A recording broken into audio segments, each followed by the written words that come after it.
time on Naomi. Accept the fact that I'm with You, Naomi McDuffie, are accepted. Daddy, it's a grown-up, see? grade A and math.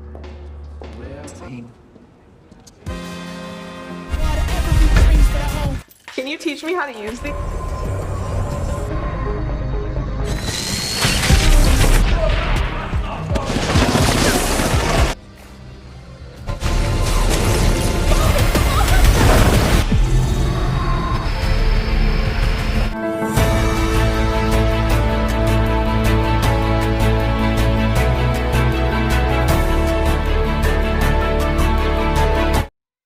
Jumpa lagi dengan si Box TV, kita akan meneruskan episode ketiga serial ini. Mas Davi dan istrinya sedang menonton video anaknya sewaktu masih kecil.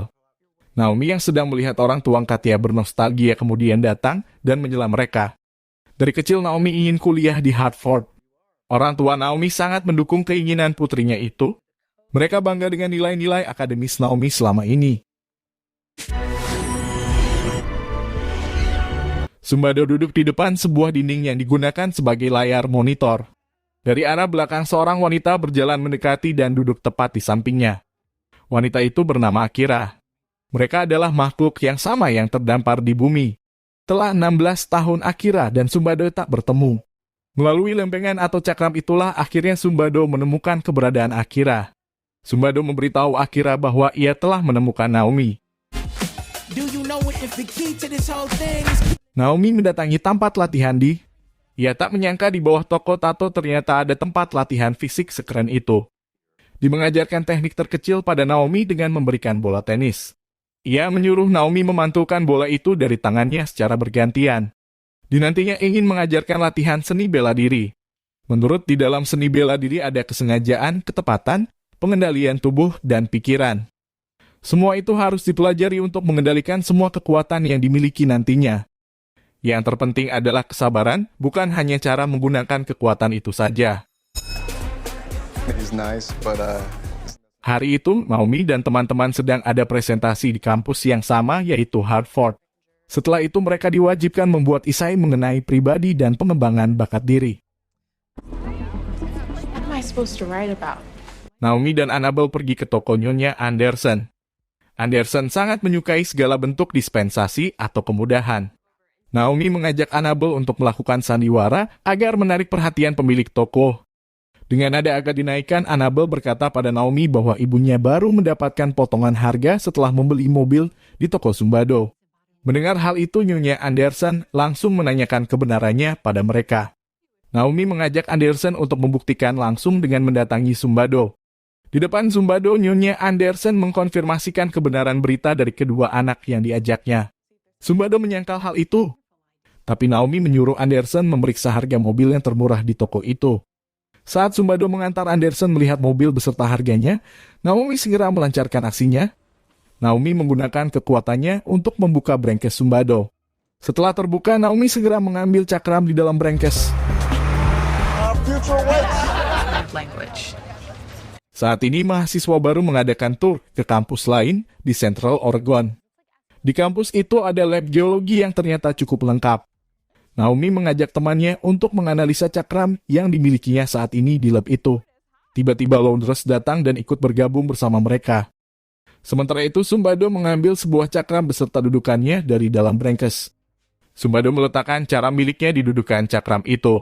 Cakram itu mengeluarkan cahaya keemasan yang membuat tulisan dan logo di cakramnya semakin jelas kelihatan. Di laboratorium, Jacob memasang cakram dan mencoba menyinari dengan sinar laser. Tak berselang lama terdengar ledakan kecil dari mesin analisa. Bersamaan dengan ledakan itu, cakramnya pun ikut menghilang. Di kampus barunya Ibu Naomi dipanggil menghadap kepala pimpinan. Setelah keluar dari ruang pimpinan, Ibu Naomi mengajak anaknya untuk membicarakannya.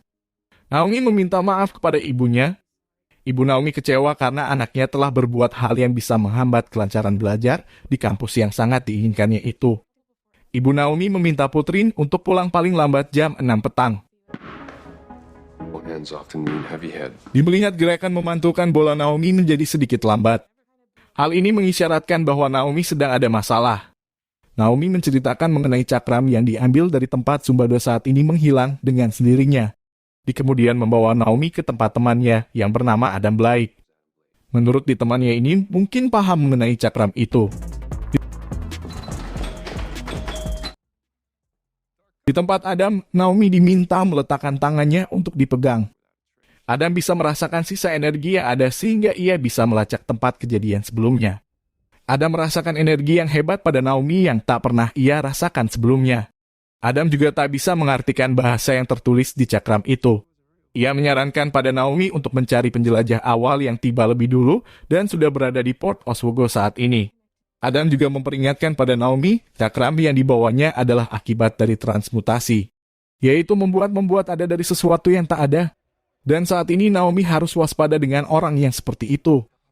Naomi mendengar ada pergerakan orang yang datang ke tempat itu. Adam berpesan pada Di agar menjaga Naomi. Ia akan menghindari orang yang berusaha akan menangkapnya. Naomi kembali ke tempat dengan beribu pertanyaan yang ada di kepalanya. Ada keterlibatan militer, Adam adalah seorang prajurit, dan Naomi sangat tak sabar untuk segera bisa menggunakan kekuatannya. Semua pertanyaan Naomi hanya dijawab di bawah segala sesuatu ada waktunya dan saat ini Naomi memang belum siap. Naomi pulang larut malam itu. Ia telah melanggar pesan ibunya untuk paling lambat ke rumah jam 6 petang. Orang tuanya sengaja menunggu kedatangannya. Kali ini ayah Naomi menyita ponsel sebagai hukuman yang harus diterimanya. Sumbado kembali mendatangi Akira. Ia ingin mengajaknya bergabung seperti dulu. Sumbado mempunyai rencana menggunakan Naomi dalam usahanya membangun planetnya kembali. Tapi Akira masih belum yakin Sumbado nantinya akan berhasil dengan rencananya. Laundress mendatangi Naomi lewat jendela kamar. Ia memberikan komik Santana yang mengisahkan penyelamatan sebuah artefak dari tangan orang jahat. Santana akhirnya membakar artefak itu agar tak ada seorang pun bisa mengambilnya. Naomi menemukan kejadian kebakaran di Port Oswego tahun 1921 di perlindungan bawah tanah. Naomi kemudian berpikiran kemungkinan hal ini ada hubungannya. Naomi keluar lewat jendela dan memutuskan untuk pergi ke perlindungan bawah tanah. Mendadak Annabelle muncul dan hendak ikut bersamanya. Akhirnya mereka berdua pergi bersama menuju perlindungan bawah tanah. Sesampainya di tempat itu, mereka meminta izin kepada petugas jaga di sana. Petugas selalu mengizinkan dan berpesan agar tak mencoret-coret dinding di sana. Naomi dan Annabelle bergegas masuk dan memeriksa di sekitarnya. Sampai akhirnya Naomi melihat batu bertulis yang tertindih oleh runtuhan. Naomi berusaha menyingkirkan runtuhan itu sebisa mungkin mengambil batunya dengan segera. Naomi mengerahkan kekuatannya, si petugas menjadi terkejut karena di ruangannya terlihat cahaya berkilauan dan sedikit ada getaran.